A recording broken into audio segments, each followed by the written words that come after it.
Welcome to the intersection of technology, cybersecurity, and society.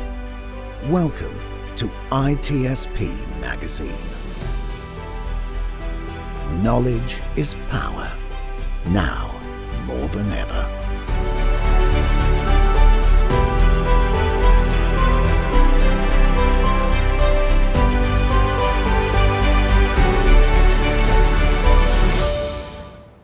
Marco. Sean. I think it's time for the community to get together again. Yes. So we had, what was it, RSA earlier in the year. We had a great hacker summer camp mid-year. We had InfoSec Europe mixed in there in the summer. And I know Black Hat Europe is coming in a few weeks, actually, a couple weeks. And you know where it is? It's the same place that we were at before. It's Excel London. I wonder, have you ever left? Have you ever left? Are you still there? I'm still there. I'm still there. But you know who's going to be there? And they have a cool, well, many things they're going to be doing, but one of the coolest spots one of the coolest events. That's the keynote on Thursday, and that is Joe Sullivan. For those watching, you've already seen Joe on screen. You haven't heard him speak yet. Joe, thanks for joining us. Hey guys, thanks for having me on. And it's going to be a great conversation. And just to make it clear, Black Hat Europe, that's what we are covering with this conversation, December 4th to the 7th at the Excel, where InfoSecurity was, and so that's why we made a joke, because we were there. Right. Exactly. I don't think we're going to make it to Europe or to London for this particular event, but we do get to connect with everybody that has cool things to say, and someone who has really cool but even more important things to say is Joe Sullivan. Joe, congrats on getting the keynote speaking spot there. Well earned for those who know kind of some of the things you've experienced and the path that you've taken to arrive at today and to get to that spot on the stage. For those who may not be familiar with you, a few words, if you might, just how you entered the field, some of the things you've done, and basically an arrival to the Black Hat keynote, if you wouldn't mind. Sure. Yeah. So I started in security back in the 90s.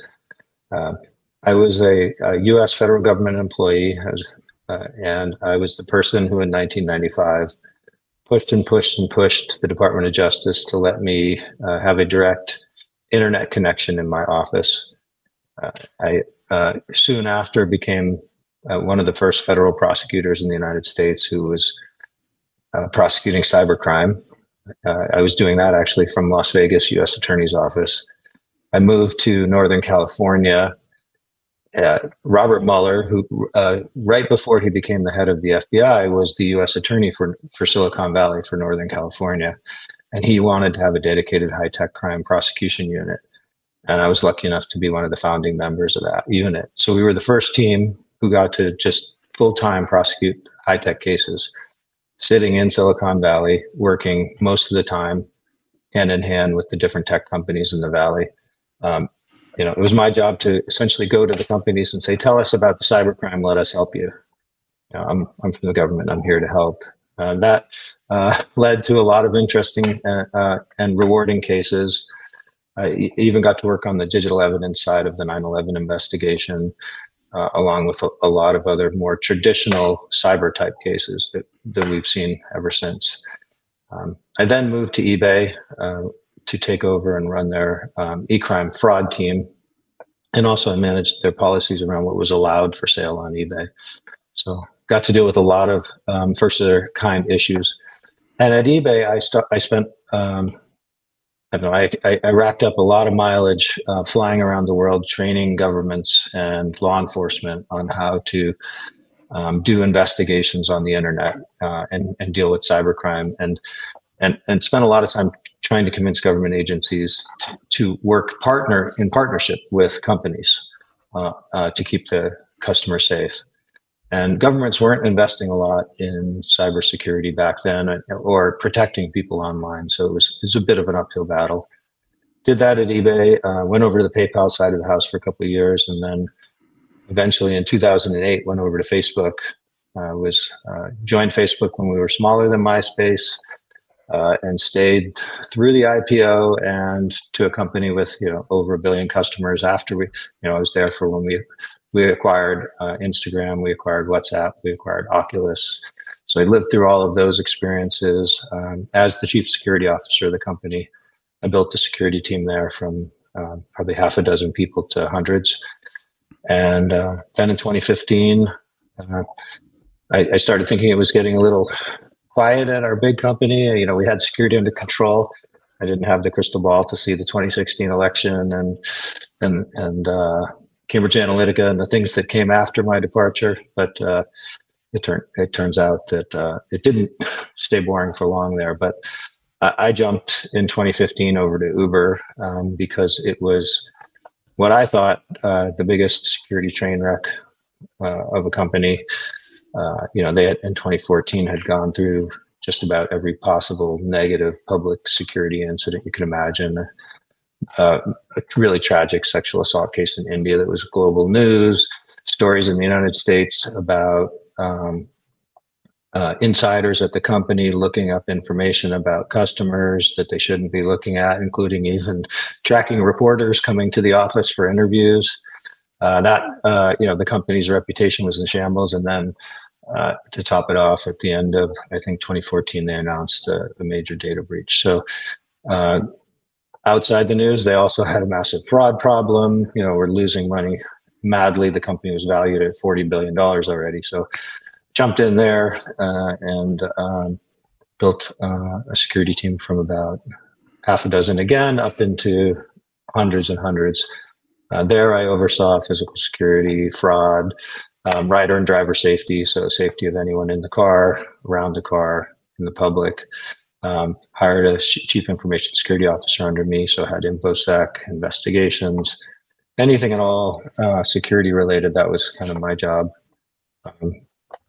That didn't end well, unfortunately. Was in the spring of 2017, our CEO stepped down. And those of us who were underneath him reporting to him, we became co-CEOs of the company for a few months. So I got to experience being co-CEO with 9 other people, which I don't recommend. It's hard to get 9 people to agree on anything. And then we hired a new CEO along with the board, and then he fired me in the fall and labeled me as someone involved in a cover-up.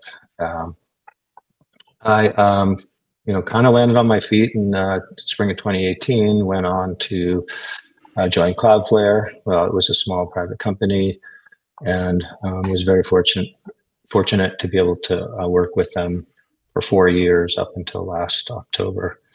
And maybe a little more than 4 years total. Got to see them grow up into, a really amazing security company that probably more than 20% of the internet's traffic goes through right now, and got to learn a ton from the leadership team there. And I left there last October. I'm the CEO of a nonprofit that's focused on humanitarian aid to Ukraine now.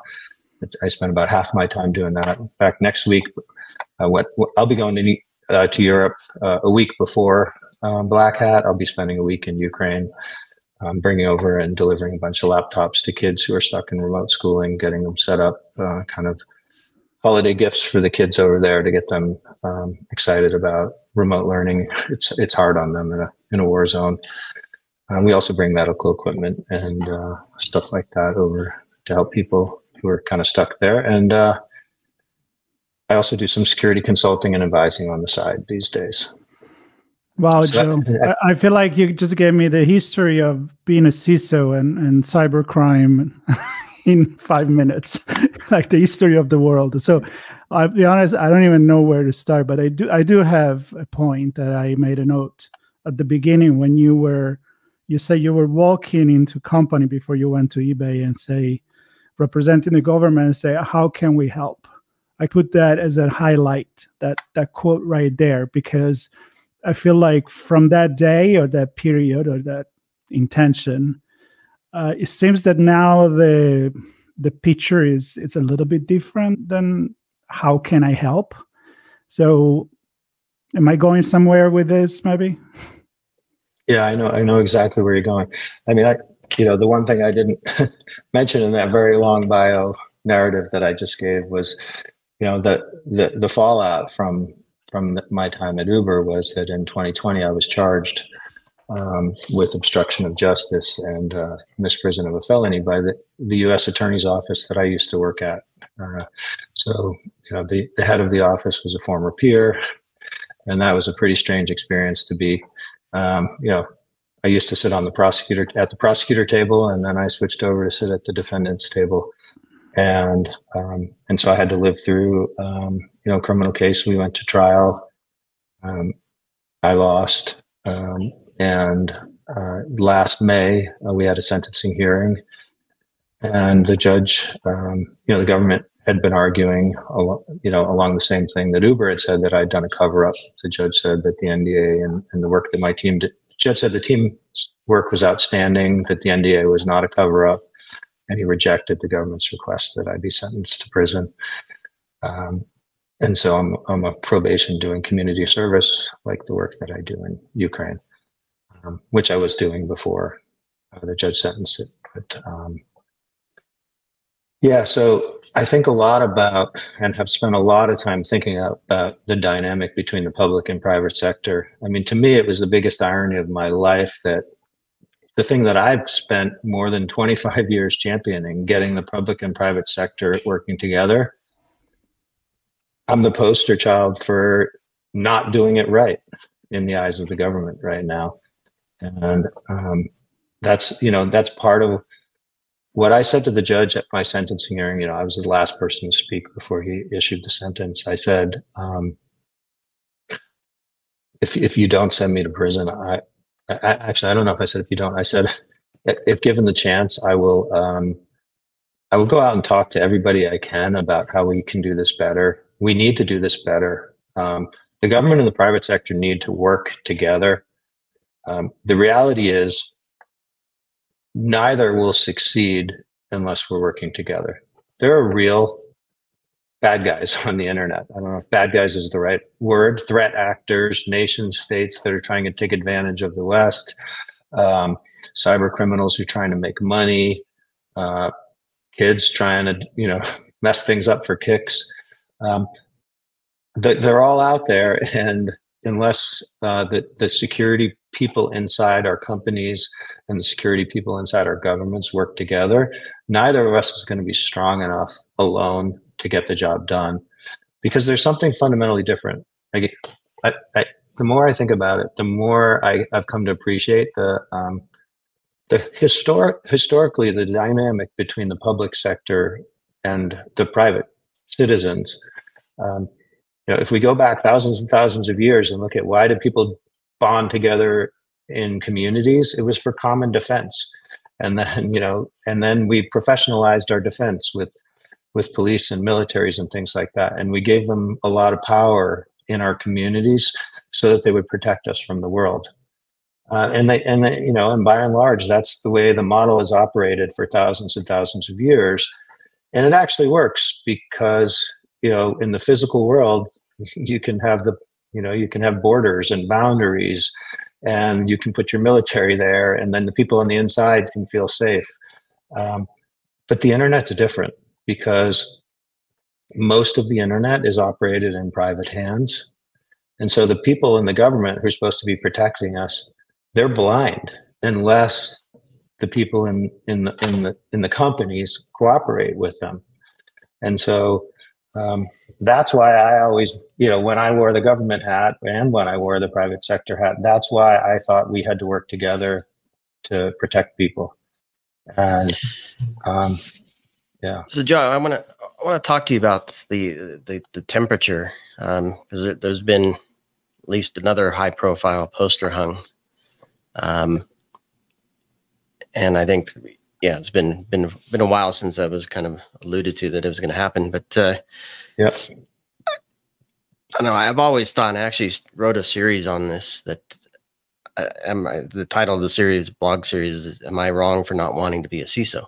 Because I always feel that there's this overwhelming pressure to only succeed, never fail, right? So there's just that level of pressure to begin with, and then when you start now having to deal with people against you, not just the threat actors, but people that are supposedly supposed to be on your side against you, that completely destroys the culture. Like, talk about icing a role, right? Can I use the word handcuff?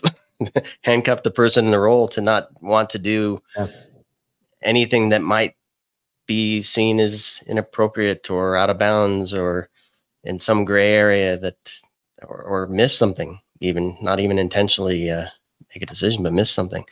So talk to me about the temperature and the culture, and how you see we might raise it to a comfortable level where we're not icing that role like we are today. Yeah, well, first, Sean, I'll say you're right.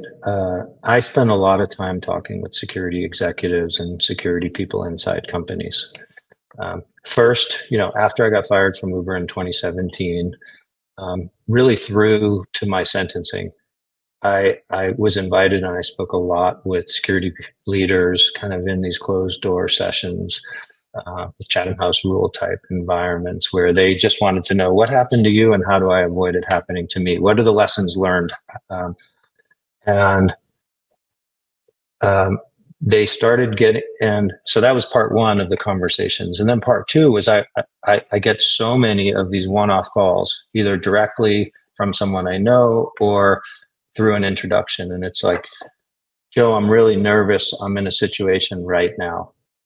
I think I've learned about like 99% of the breaches that have made public news. I think I heard about them before they became public. And then I heard about 10 times those that you never heard of, because I spoke with the security leader there.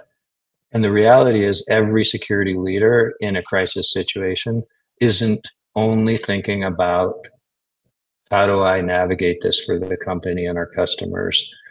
They're worried about themselves, and they're scared. And so that temperature was rising and rising over the last few years. And then what's happened with SolarWinds and Tim, the CISO from SolarWinds, being named in the SEC fraud lawsuit recently, it's gone, like the panic has gone to like boiling level now, and there's a lot of anxiety and stress, and we have to. I think part of the problem is that the panic and stress that's happening in the security community inside the companies is not public enough. I don't think the people inside the government, I think everybody on every side wants the right things. I think that the people inside the government, they want to protect people and make sure that people are safe on the internet. And the people inside the companies want the same thing, but neither side understands the other.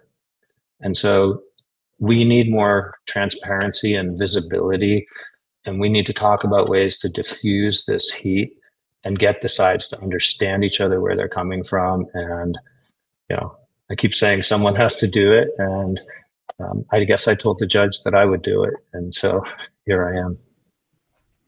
And the big problem, I think, is where you start. Before we started recording, I thought about the fact that there are other roles in our society that if you do that job in fear, you're probably not going to do the job right. And then in particular, we talk about the medical profession and how everybody expects you to be perfect, but still like be innovative, do the best that you can, and have eyes pretty much 360 all over and even on top of your head. And you're just not allowed to make mistake. But if you think about that, you're probably not performing at your best. And there gotta be a safety net, I think, for this. And one thing that you mentioned at that point is the fact that you don't go into cybersecurity for the glory.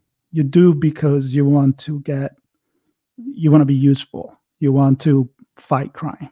And this could be also a perception in the news that I think sometimes they just push the negative conversation. So maybe a couple of points of perspective from you on this. Absolutely. I think we all at different points in our career reach these forks in the road. And I had one of those. At a certain point, I was at a path. I had been a lawyer and I was working inside tech companies. And I was getting recruited to go be a general counsel of companies. And I chose a different path. I chose security instead and hung up that lawyer, put away that lawyer degree and focused on managing engineers and playing defense as a team because it felt so much more rewarding to me. And I liked the people I was working with. I mean, put aside that engineers are much easier to manage than lawyers. That's a joke story for another day.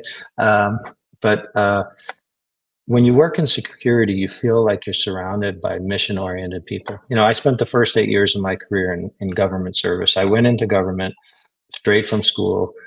And at the time, I thought I would stay in government my whole career. And my whole career I always wanted to be focused on helping people and doing things that felt mission-oriented and rewarding. And I love working around people like that. You could say that any security team inside any company in the world, and that's the passion. I mean, sometimes that passion we get in our own way because we're so security absolutist. And we butt heads a little too much with the other teams inside the company who are money absolutist. But usually we love our work because of that passion. And what we don't want is what has the potential to happen right now, and what I think is happening a little bit. I do know people who've stopped being security executives, who stopped being CISOs or CSOs because they said that the water I'm in is starting to boil a little too much, and I think I'd rather go be a consultant, or I'd rather go work at a startup in an engineering role, or I'd rather go just be on the outside. I mean, I know when you step away from the security when I stepped away from the security executive role at Cloudflare last year, I mean, I felt two weights lifted off my shoulders. The first was the responsibility. You're the person inside that company who has the responsibility to make sure that the company doesn't get hacked and all your customers hurt. That's a heavy responsibility, and that's heavy enough. Like, that's a weight that a lot of people are happy and willing to take on because of the mission, because of the responsibility is a good responsibility. But I also felt a weight go away when I stepped away because I knew I was not going to be in a situation where I would be second guessed.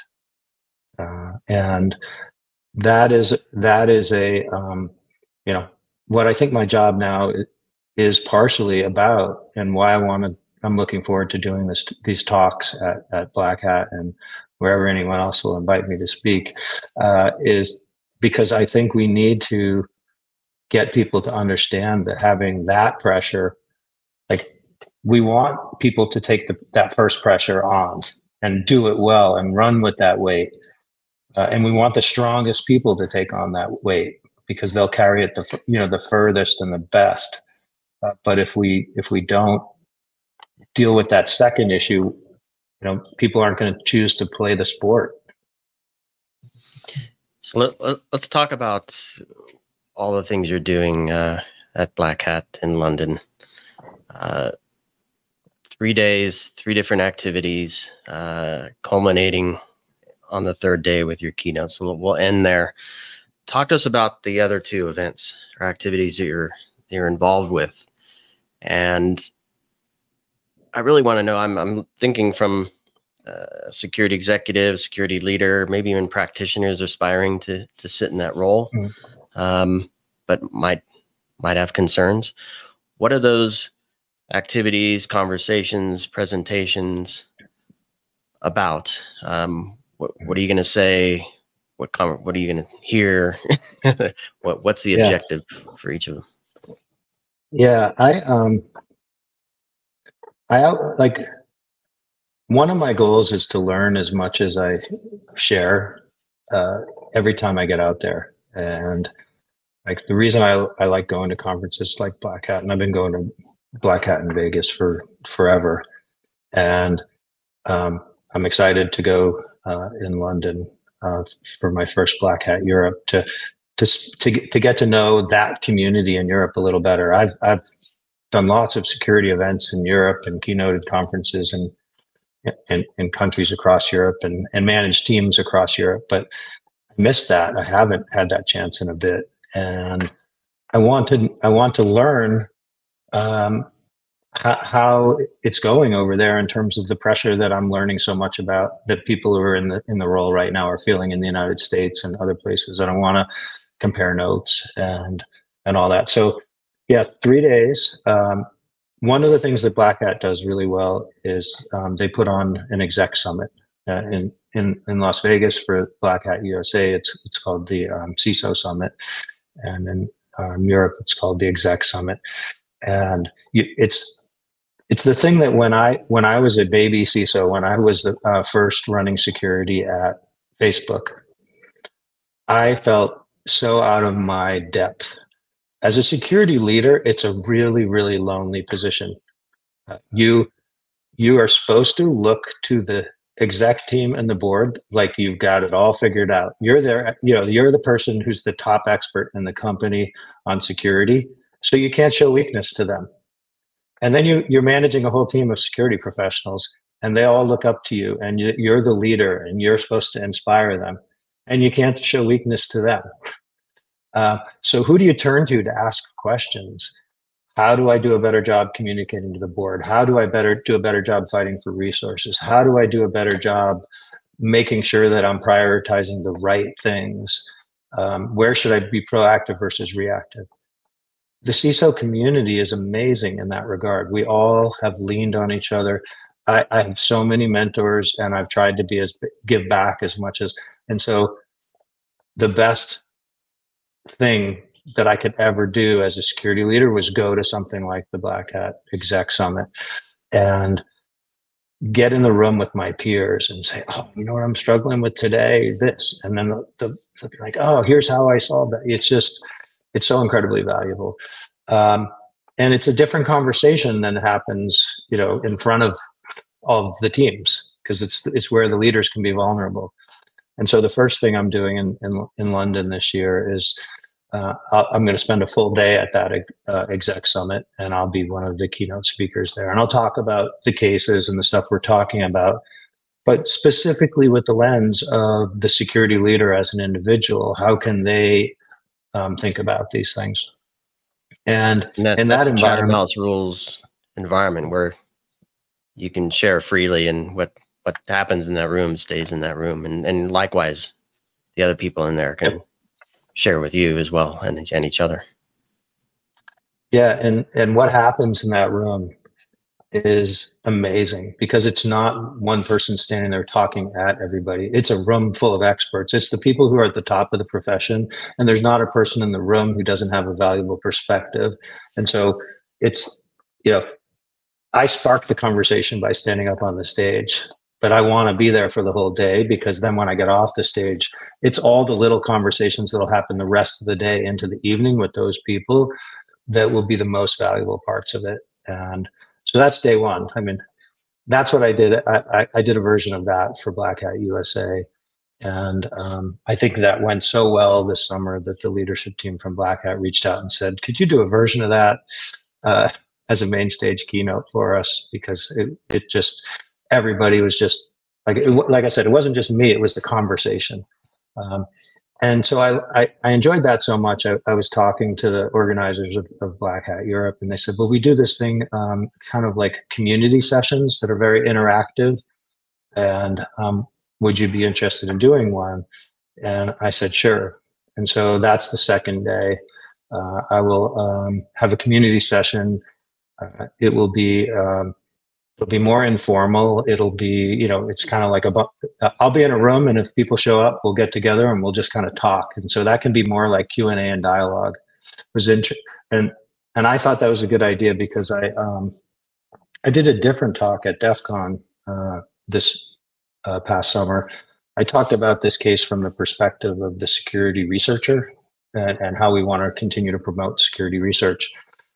But after the session ended, so many people from the DEF CON community came over and wanted to talk that the goons, the security people from DEF CON, they literally went and grabbed a giant room next door and herded us all into it so that the next session could happen at DEF CON. And we ended up staying in that room and just talking for 2 hours. And so that's what I envision is going to happen on day 2. It's just, we're going to just have a conversation with the community. And I will learn so much because I don't get to interact directly with people as much as I would like to. And so that's day 2. And then I think probably at the end of day 2, I'm going to have to go and tweak my keynote speech for day 3 because I was going to ask I will have learned I will have learned so much from those 2 days. Like, I never like going to a conference and showing up, just walking up on stage and speaking. I always want to get to know the people that I'm going to be engaged with, because nobody wants a canned speech. Everybody wants something that's relevant for them. And I think by the time we get to day 3, and I get to do that keynote on the main stage, I'll be able to share back to the whole community, not just how I think about these issues, but how all of the executives in attendance think, and how a bunch of the people, from different angles of the security community are thinking about it. And then I will give a better talk because of those first 2 days. You know what I'm thinking too, going back to you talking about standing in front of the board and everybody expecting you to be the person that knows everything, and also how I may piss off a couple of people here, but I don't know if they really care to know how it works. They just want you to care about not getting in trouble, right? But in an ideal world, I would love for other C-level people to be at that keynote that you're about to give, so that you can kind of see things from the other perspective. It's called empathy, and probably it would help a lot of people to get there. I think you're right. I've spoken at some events. Recently, I spoke at an event in Washington, D.C. It was a smaller group. It was a group of company leaders with their security executives. And all of the security executives wanted to come up to me afterwards and say, "Thank you for talking about this in front of my boss, because my boss needed to hear this." Yep. And I think we are at I think there's actually one of the things I will tell in the exec session on the first day. Right now is the right time for every security executive in every company in the world to go to their general counsel and say, we need to have an exec session and talk about what happened in the SolarWinds case and what happened in the Uber case, because of 2 things. Number one, do you know what the judge said at my sentencing hearing? He said, "Where's the CEO and where's the company? I don't understand why the security leader is the only one here. It doesn't make sense to me." That's what the judge said at the sentencing. He didn't say it to me. He said it to the United States Department of Justice. He put them on the hot seat. He said, "Why didn't you charge them?" And I think that was a very clear message from the judge. And he wasn't just speaking for himself. He was speaking for all the judges. And I think he was also speaking for the public. And that was number one. But number 2, with the SEC getting involved here in the United States in the SolarWinds case, they might have named the head of security in the action, but their message is also broader. The SEC isn't just coming at it with this one case. They've also, put a bunch of regulation in place that's about to kick in December that puts companies on notice that they need to be transparent about their investment in security. They need to be transparent about how much security skill they have on their board and so on. So I saw a scathing article this week talking about what's happened over at Clorox, where they had a security incident, and they're apparently, I don't know any of the up-close facts, but like just from reading it from a distance, it sounds like the CISO got fired and the board got a raise and the CEO got a raise, and people aren't happy about that. We also have the example of the Drizzly case where the CEO personally was named by the FTC. And we have the Yahoo case where the board was sued. So I think that, I think the temperature is changing, not just for the security leadership. It's going to be the rest of the company that's going to be held accountable. And honestly, from the standpoint of the CISO, that's the right thing. One of the things that the world doesn't, I think the world at large doesn't appreciate how hard the role of a CISO is and how limited your power is inside an organization. I believe if you stop 12 people on the street and said, hey, company X had a security problem and people got hurt, and they have a head of security, who should get fired? Everybody would say the head of security, right? Because it seems logical. But then what if you said, well, that person had been raising the red flag for the last 5 years, asking for more resources, not getting it. The company had a risk register and just listed all the things that the CISO was worried about, but didn't fix them. And the company does not, have world class in 7 out of 10 areas of security. Who should be at fault for that? It's not one person who has the security title, and so, but the world doesn't know that, and we have to scream more loudly. Me speaking at Black Hat's not going to raise awareness outside of the security community, but this is first step. Yep. I love it. And maybe as we wrap here, Joe, I want to give you the final word. We started with collaboration between public and private, and you just mentioned that we need to have more transparency, and we talked about having a vision to work together to be partners in this, right? Not against each other. So what do you hope folks get from your time in all those sessions that you're doing from a public sector perspective? Yeah, so I have 3 specific areas that I'm going to go deep on the recommendations that we just don't have time to get into here, and hopefully people will come to the events to hear these things. But I think there's a lot we can do proactively to prevent these worst case scenarios from happening. One of the best mentors and leaders I ever had, he was the COO at eBay back in the day. I went to him and I said, Maynard, I feel like every day all I do is put out fires, and my team is just drowning from putting out fires. And he said, if it's your team's job to put out fires, build a fire department. And I was like, what do you mean? He's like, well, you can go buy a fire department, and even while a crew's out putting out a fire, you'll see another crew's asleep and another one's polishing the engines. You staff it right, you structure it well, you plan for, you have ladders that are long enough for the tallest building in town. It's like you plan ahead, you be proactive, and then you can put out all the fires and your team won't burn out.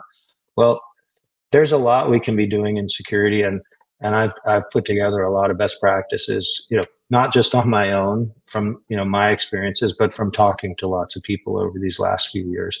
So I think there's a lot we can do to get ahead of this stuff. That's number 1. Number 2, I think we still have to assume the best, but prepare for the worst. And CISOs, security leaders, and even security teams have to have their own personal incident response plans. Like what I had to go through in terms of being fired and having my name plastered on the front of every newspaper in the world, and having to hire a PR person in multiple law firms in the middle of the night without a computer. I don't want anybody to go through that. But if you have to go through it, let me tell you how I would have done it a second, if I had to go through it a second time, because I'd be prepared, and then it wouldn't have as big an impact. negative impact. And then the third thing is, I think the most important is we have to fight through that, the anxiety, the desire to curl up in a ball. We have to actually stand up strong. We need to go walk over and talk to the government, put out our hand and say, let's work together. Let me tell you about what we're doing. Let me tell you about our struggles. Let me tell you about our challenges. And by the way, tell me about yours. Maybe we can help you too. And I have a bunch of ideas on that area too, because I don't want my case and Tim's case and others like it to stand for the end of cooperation. Because like we said earlier, we have to come together. We have to work together. And so what can we actually do to get to a better place? And there are lots of government agencies and private companies that are working well together, and we should celebrate that stuff and look at the best practices. Yep. So to answer your question, Joe, what do we have to do? We connect with you in London at the Excel London for Black Hat, December 4th through the 7th. Join you if you're able to go. Not everybody is. If you're an executive and you're able to go to the exec summit, I definitely encourage you to. I had the privilege of attending one of those. Not certain how I got in, but anyway, I had the privilege of doing that. It's well worth the time. And of course, the community sessions. That's where a lot of real stuff happens as well. And I think you just teased out 3 super important things that security leaders and their teams and their executive leadership peers need to know about the role and being prepared. And so that's where I suggest everybody starts. December 4th through the 7th, Excel London, Black Hat Europe 2023. Joe, your keynote sessions Thursday the 7th, 9 a.m. there. And I expect a fully packed standing room only session there for you. Yeah, because this may sound like, and look, if you're watching on YouTube, as a personal keynote session, but I know there is a lot more when you're going to actually deliver the keynote. So I definitely encourage everybody to go. And I want to thank you so much. Fascinating conversation, made me think a ton.